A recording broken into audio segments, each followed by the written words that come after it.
बंधुगण जीवन में जहाँ समस्या आसुना कहीं परिस्थिति जिते जटिल होता ना कहीं जदि आपणकर मन शांत तेबे आपण जेकोसी परिस्थिति को सुचारू भाव में परिचालना करेंगे। किंतु जदि आपणकर मन अशांत हो तेबे एक छोट समस्या पहाड़ पलटि जाए। तेणु प्रथमे निज भितर शांति बजाय रखंतु, कारण सफलता बाहर स्थिरता नुहे बरं आभ्यंतरीण स्थिरता ही आरंभ होता है। नमस्कार बंधुगण, आपण मानक समस्त को आपण निजस्व चैनल ज्योतिष दर्पण को मो हृदय सहित स्वागत करुँ। आज आम ए वीडियो माध्यम एपरी एक विशेष गोचर विषय आलोचना करबा जहाकु कि समस्त वर्ष वर्ष धरी अपेक्षा कर तेबे दीर्घ 27 वर्ष पर शनिदेव तांकर निजस्व नक्षत्र उत्तरा भाद्र रे निजर पूर्ण शक्ति सहित प्रवेश कर सारी।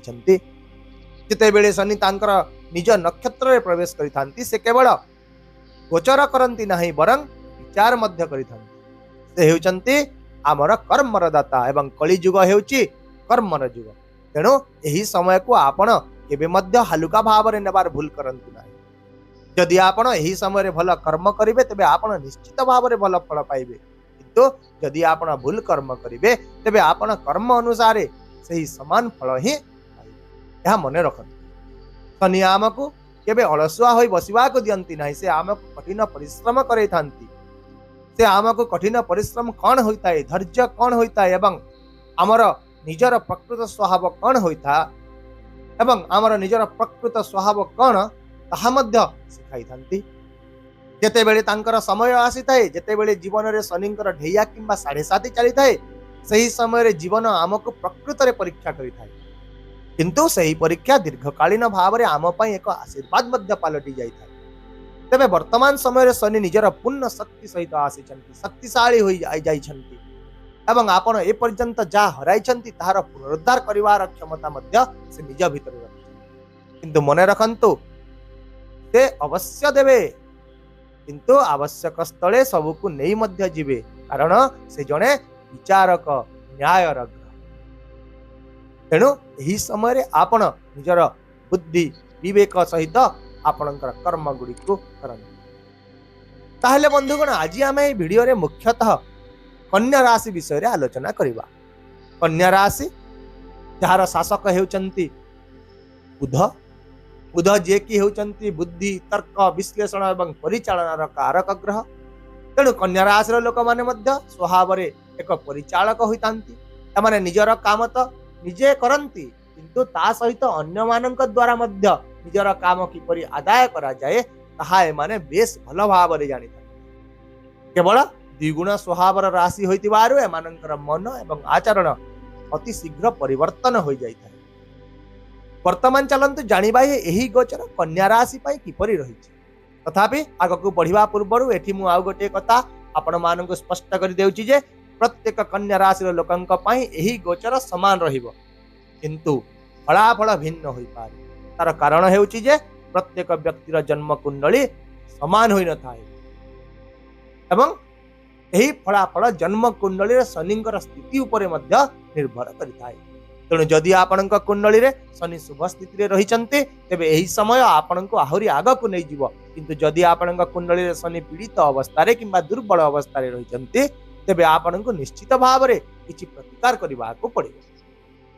तेबे शनि वर्तमान आपणकर को जगह गोचर करुचंती, सप्तम घरे गोचर करुचंती। या पूर्वरु से निजर शत्रुंकर नक्षत्र रे रहिथिले, जहा फल रे आपणक दाम्पत्य जीवन रे स्वामी एवं स्त्री मध्य रे मतभेद चलीथिला। अविवाहित लोकंकर विवाह रे विलंब देखा जाउथिला किंबा संपर्कटी आरंभ हेबा पूर्वरु भांगी जाउथिला एवं व्यवसाय रे मध्य अधिक प्रयास सत्वे कम लाभ मिलुथिला। ता सहित आपणक सहित लोक माने विश्वासघातकता मध्य करिथिबे, टंका मध्य आपणक अटकी रही थाई पारे। किंतु वर्तमान शनि निज नक्षत्र रे पूर्ण सामर्थ्य सहित आसीचंती, जा फल रे प्रथमे आपणकर वैवाहिक जीवन निश्चित भाव रे उन्नत हेबो।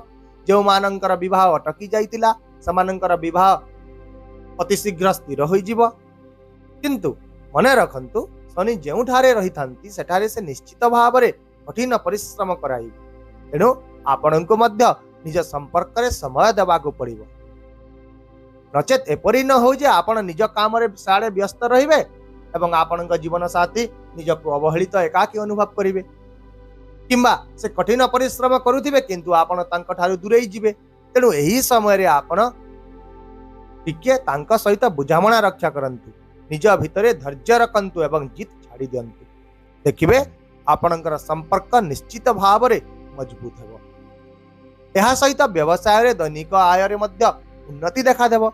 जदि आपण किछि नूतन जिनिस चेष्टा करबा को चाहुचंती तेबे आपण ताहा मध्य करि पारिबे। एहा व्यतीत एही समय शनिंकर दृष्टि गुड़िक आपण जीवन में बहुत बड़ा प्रभाव पकाई थाए। बृहस्पति परे शनिंकर 3टी विशेष दृष्टि रही, जहाँकि तृतीय दृष्टि, सप्तम एवं दशम दृष्टि। तेरे प्रथम तृतीय दृष्टि आपण भाग्य घर उपरे पड़ुछि, जहाँ फल पूर्वर जो काम सबू विलंब होता, जो योजना गुड़िक स्थिर रही जाइतिला, निवेशर लाभ समय मध्य मिली नथिला एवं निज पिता सहित जहाँ सब मतभेद रही एवं से सबुरे सुधार होगा आरंभ हो। तथापि मध्य एही समय रे आपण निज पिता सहित निज संपर्क को उन्नत करने को चेष्टा करंतु, कारण सूर्य पिता प्रतिनिधित्व करिथांती एवं तांकर आशीर्वाद बल रे आपणकर भाग्य सबुबेले मजबूत होता है। यह छड़ा घरे किसी शुभ किंबा धार्मिक घटना मध्य घटी पारे, ता सहित किसी यात्रा मध्य संभव, जहाँ आपणकर भाग्य को आहरी आग को बढ़ाइबो। यहाँ पर शनिंकर सप्तम दृष्टि आपणक चंद्र अर्थात आपणक लग्न घर उपरे रही, जहाँ फल पूर्वर रही मानसिक अस्थिरता, चाप एवं अवसाद धीरे धीरे दूर होगा लगे। निष्पत्ति गुड़िक आपणक पॉजिटिव हो, आपणक भितर आत्मविश्वास पुणी थे फेरी आसब। सेहीपरि एही समय शनिंकर दशम दृष्टि आपणक चतुर्थ घर उपरे पड़ुछि, जहाँ कि निज घर, माता एवं संपत्तिर स्थान होता है, जहाँ फल एही समय आपणक मातांक स्वास्थ्य रे उन्नति देखा देव। घरे परिवेश शांतिपूर्ण रहिबो। कोनोसी संपत्ति किंबा जानवाहन क्रय मध्य आपण करि पारंती अथवा आपण निजर घरर नवीकरण करि पारंती। एहा सहित किछि कृषि योग्य जमी मध्य हासिल करिवार एक भल सुजोग आपनकु मिलिबो। आउ मध्य शनि हेउचंती आपनक षष्ठ एवं पंचम घरर शासक ग्रह एवं षष्ठ घरर कर्ता एही समय सप्तम घरे अवस्थान करितिबारो शत्रु, असुस्थता एवं ऋणरू आपनकु निश्चित भाव रे मुक्ति मिलिबो। नूतन चाकरीर सुजोग आसीबो, जीवनरू बाधा गुड़िक दूर हेबो, ऋण दूर होई जीवो, स्वास्थ्य रे उन्नति देखा देबो, प्रेम संपर्क मजबूत हेबो एवं शिक्षा क्षेत्र सहित जड़ित प्रतियोगिता रे मध्य सफलतार संभावना रहिबो।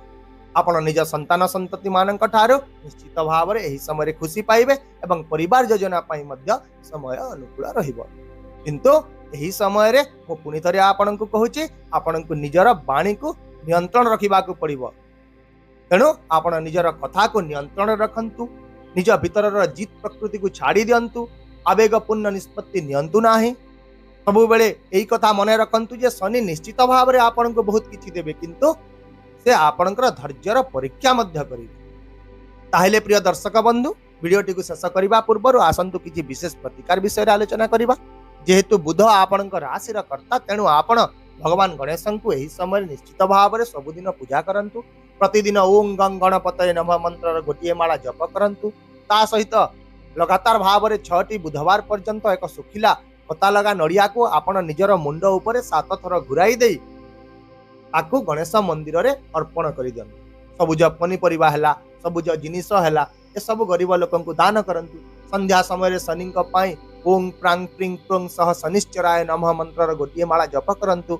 गरीब, श्रमिक एवं वृद्ध वृद्धांकर सेवा करंतु, तांकु सम्मान करंतु। सूर्यदेव को प्रतिदिन जल अर्पण करंतु एवं मुख्यतः एक कथा मन रखंतु, निजर पिता माता को सम्मान करंतु, तांकर सेवा करंतु एवं तांकर आशीर्वाद प्राप्त करंतु। एही सब प्रतिकार पालन करी देखंतु, निश्चित भाव रे एही समय आपनक पय आशीर्वाद पलटि जी। आशा करूची आपनक एही सूचनाटी आपनक जीवन रे निश्चित भाव रे मार्गदर्शक प्रमाणित हेबो। तेणु जदि आपण मोर ही मार्गदर्शन को अर्थपूर्ण मन करुछंती तेबे वीडियोटी को लाइक करंतु, शेयर करंतु एवं ता सहित चैनल को मध्य सब्सक्राइब करबा को भूलंतु नाही। पुणी देखा हेबा आउ एक नुआ वीडियो नुआ सूचना सहित। से पर्यंत विदाय दंतु, रहुची। नमस्कार, जय जगन्नाथ।